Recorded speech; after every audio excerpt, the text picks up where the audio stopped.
திண்டுக்கல்லில் வாங்கிய கடனுக்கு வீட்டை எழுதி கேட்டு கவுன்சிலர் மிரட்டியதாக கூறி ஒருவர் தற்கொலைக்கு முயன்ற சம்பவம் பரபரப்பை ஏற்படுத்தியது.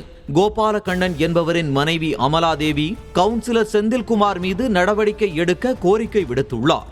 10 வருஷத்துக்கு முன்னாடி செந்தில் அவங்ககிட்ட வாங்கின மீட்டர் வட்டிக்குன்னு சொல்லிட்டு வட்டிக்குன்னு வாங்கினாரு.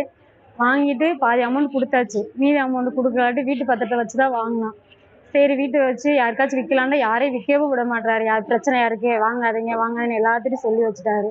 அவர் சொல்லி வச்சது சரி அவர்கிட்ட விற்று பிரச்சனை இவராலும் முடியல, கடன் பிரச்சனை நிறையா அது இதுன்னு எல்லாம் போட்டுட்டு வேலை வட்டியும் இல்லை எல்லாருனாலும் சரி வீடவே அவருக்கே விற்றுட்டு இது பண்ணிடலாம் போயிடலாம் அப்படின்ட்டு 35 லட்சத்துக்கு பேசினேன்.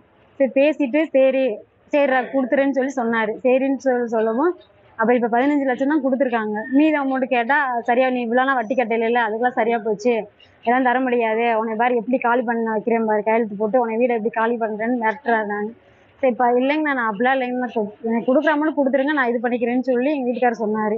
சொல்லவும் அது கேட்காம மறுபடியும் இது பண்ணிக்கிட்டே இருந்தார். சொல்லவும் டார்ச்சர் பண்ணிட்டு இது பண்ணவும் இன்னைக்கு அவங்க வீட்டு முன்னாடியே தான் மருந்து குடிச்சு இதாகிக்கிட்டாரு. அது கண்ணு முன்னாடியே பார்த்துட்டு எனக்கு என்னன்னு போறாங்க. ஒரு கவுன்சிலராக இருக்காரு, என்ன ஏதுன்னு கேட்க மாட்டுறாரு. இந்த பிரச்சனை இல்லாட்டி மக்களுக்காக நிற்கிறாருல, மக்களுக்காக ஏதாச்சும் மக்கள் வழியிலேருந்து ஏதாச்சும் பேசலாம்ல. ஒரு உயிர் துடிச்சிக்கு இருக்கு, அது என்ன ஏது சரி கண்ணா என்ன ஏதாவது பேசலாம்ல, எதுவுமே பேசல.